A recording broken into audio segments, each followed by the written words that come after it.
Their name just about 3 weeks ago and have since lost 3 consecutive ACC series. Not what we have been used to seeing from Clemson throughout not just this year, but really the past couple of seasons. The Tigers certainly one of the powers not only in the ACC but nationally under head coach. And in the count, you can't give away free stuff, especially to a team that's as talented and as opportunistic as Clemson. So that's a good start for Mike Bell's club.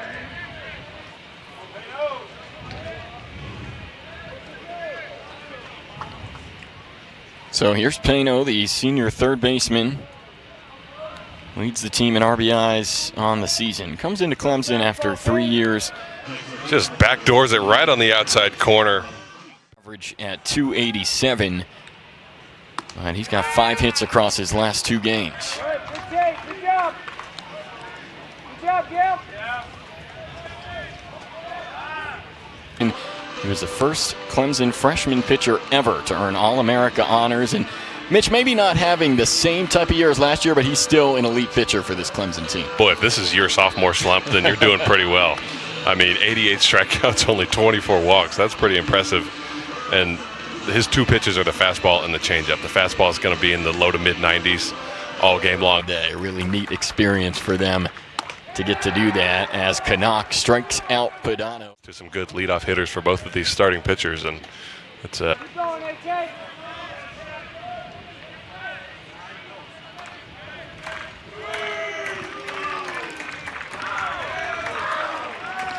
Another 2-2. And another foul ball by Luke Cantwell. This is what he does at the plate. He's persistent, grinds out at bats, and he ranks 3rd in the ACC in walks on the team. Finished as the runner-up in the College World Series. So to your point, Mitch, you don't always see that from the northern schools in the Big Ten Conference. A testament to Eric Bakich and the job he did there with the Wolverines, and has had a very successful stint at Clemson so far. One of just 6 programs in the country to finish with 44 more wins in 2/3 of the way there, or in the top of the 2nd inning. Listen, if you're going to start playing your best baseball and throwing your best stuff at any time in the season, you'll take the out and keep the base runner the same way, though. Yeah, I think he knows he could have turned 2, but it was hit in a spot that forced him to move away from second base. And like you said, probably would have wanted that one back, but Panthers do get the 2nd out. And the first Panthers defensive out that was not a strikeout tonight. Yeah, it would have been asked. 0-2 to Zuckerman. Swing and a miss. Aiden Canuck with his 3rd K on the night. Boy, that's a pretty pitch, ain't it? Aiden Canuck straight up dealing here. Nessler completely frozen, painted on the inside corner. Nessler not a big fan of the call. I don't know if you can read lips, but it looks like he just said 18 games across April due to a hamstring. Back in the lineup for Pitt, and a really big hit for him in that Tuesday game at PNC Park. Had his first home run since returning from injury, and Mike Bell telling us how big that was for his confidence to display his power again. And oh, but whatever it was, it's worked just like everything's been working for Aiden Canuck. all right, so Mike Bell's ball club has gone 7-2 across his last 9 games. When we talked to him about, Notice when Clemson gets hit by a pitch, they are jogging or if not sprinting down to first base. They love it. They love getting guys on base. and speaking of guys getting on base, Chufo is going to take the opportunity to take second. Andrew Chufo. Of Chufo, but Canarella, man, he has just been everything for this Clemson team this entire season. And in doing so, Canarella extends his hit streak to 13 games and now a 35-game on-base streak for the junior center fielder from Hartsville, South Carolina, Cam Canarella. And that's how Clemson's been scoring their runs. You know, when they have runners on base, people have been just coming through for them. I mean, Pano is obviously an incredible batting average of runners in scoring position, but really up and down the lineup, you see a lot of clutch, timely hitting from this Clemson team.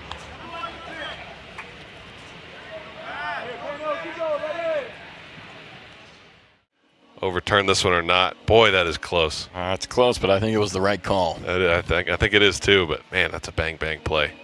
Sure is.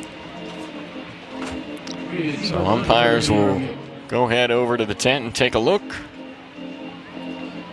As Mike Bell. And it is a double play.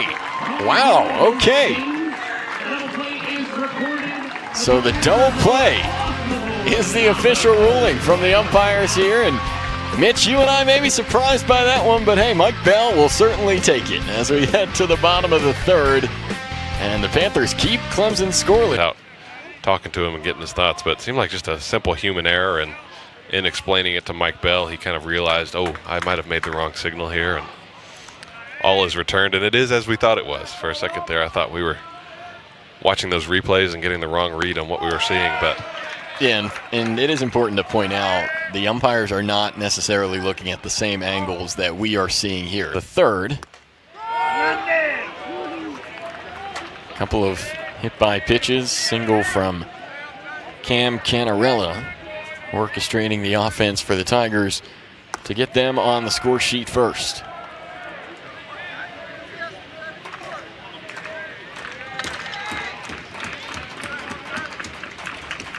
Oh, quickly to Melendez. Dono's taking his time, but Canuck just looks comfortable, confident for a sophomore. Really impressive mentality he's got on the mound. Yeah, he doesn't even take any step. You see Mike Bell coming to talk to Badano here, trying to slow it down a little bit. Canuck has not moved a muscle. I mean, I don't know how much more in the zone exactly what you want out of your catcher. I mean, catcher is probably the most. Catcher and shortstop are kind of the most naturally leadership-based positions in baseball. Obviously, Jarrell does an incredible job of that, multi-year captain, like you said, and bringing the numbers along with it this year. Obviously, you saw the home run numbers. He's equaled his previous 2 years combined home runs.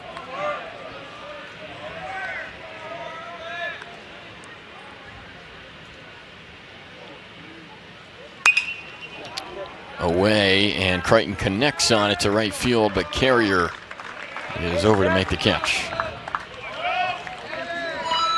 Lorenzo Carrier playing right field. He's got his sunglasses on top of it. Well, a third tough turn for the Pitt Panthers and not able to get it there. Purify, though.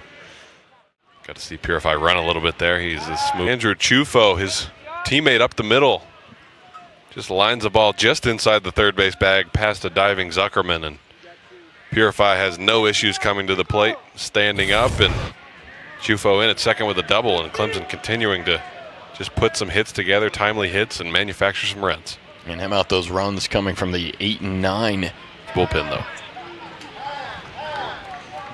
Really big at bat here. Gardner trying to get out of the inning. Canarella wants to extend it with a runner in scoring position inside. Almost looked like that grazed the uniform of Canarella. It was close, but Gardner's been working Canarella inside quite a bit. But Canarella almost took, or maybe in the middle of the league, to say, hey, we need a little protection here. We want to advance, win a couple of games, and have more chances in the tournament to win those couple of games instead of just one and done. So it's certainly, we get mixed feelings on it from both of the head coaches here tonight. But I think as a fan, this is what you want to see. There's never going to be a meaningless game in the ACC baseball tournament this year. Cantwell with a .504 on base percentage coming into tonight, which is good for second in the conference.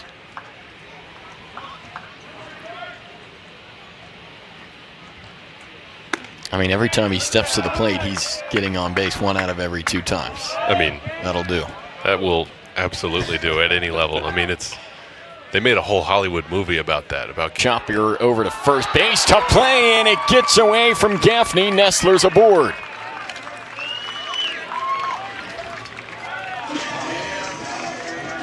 I think Gaffney's going to want that one back.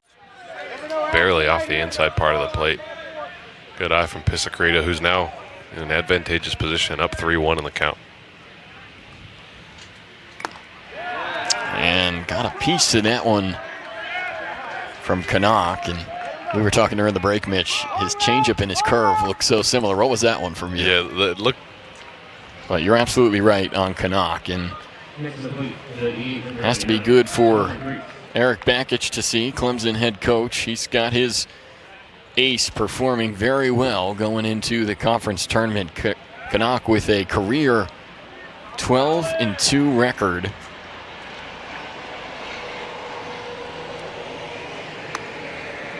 Nobody out, and Gardner managed to get out of it with just one Clemson run allowed. Definitely a couple moments tonight in the third and fourth innings where looked like the Tigers had an opportunity to really break this thing open, and Gardner's done a nice job limiting the damage here. Now 1 on, 1 out in the fifth. But it's been effective. Really solid night for Patrick Gardner.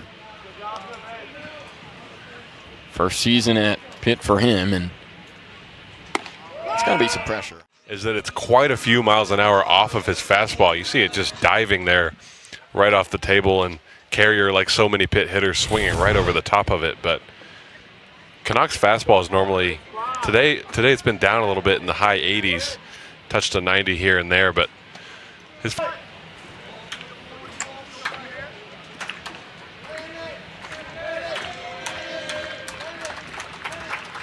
1-2 again. And again. Thought was going to get over the head of the left fielder Nestler. Was able to make a play on it, but just speaks to that, you know, as for Pat Gardner seeing the lineup for the second strikeout of the night, 7 for Patrick Gardner on the hill, and he is 100 pitches into his night. Just painted a fastball to Pano on the corner, inside corner. Seen that inside corner kind of go either way tonight in terms of whether it's called a strike or a bees, when he got a strikeout and kind of stared down the guy that he struck out as he walked off the field, who I believe was a former Clemson Tiger himself. But he's got some intimidating eyes peering over the top of that glove, like you said, and it's backed up by some incredible pitches that he's thrown tonight. And there it is, double-digit strikeouts for Aiden Canuck as David Padano goes 6 hitless innings. Executed by Aiden Canuck. Clemson's pitcher having his way.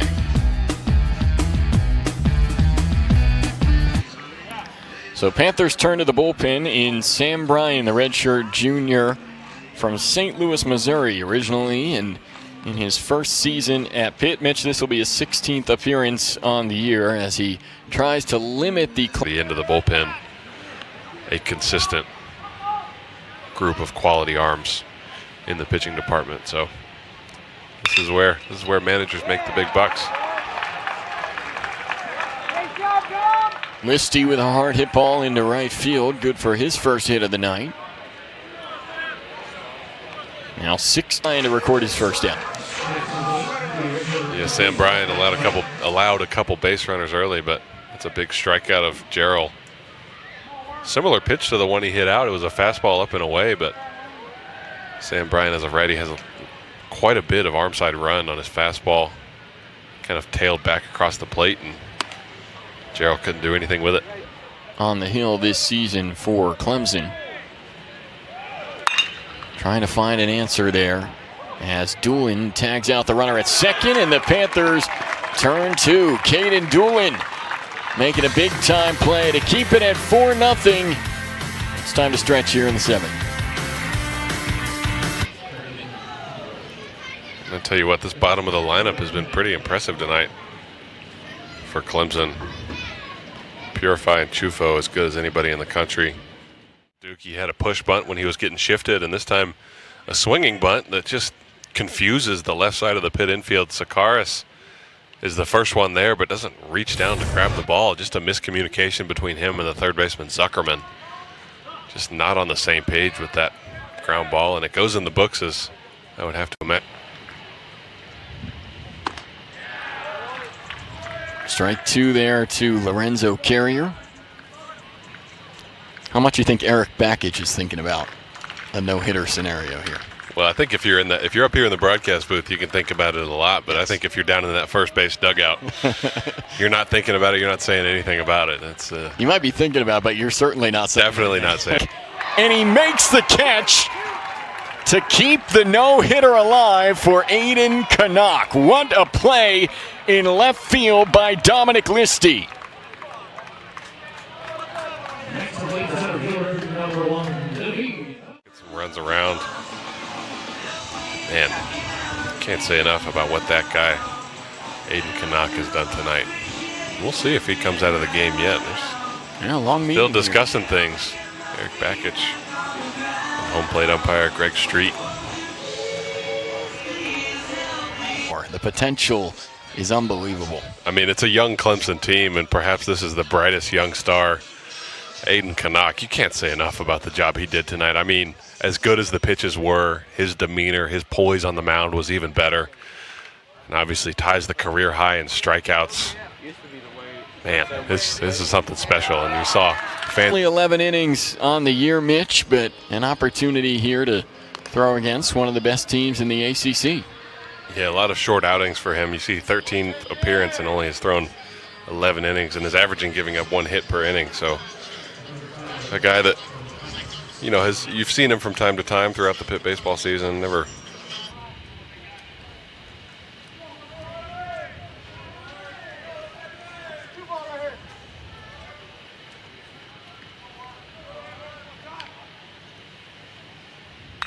One-two, driven into left field.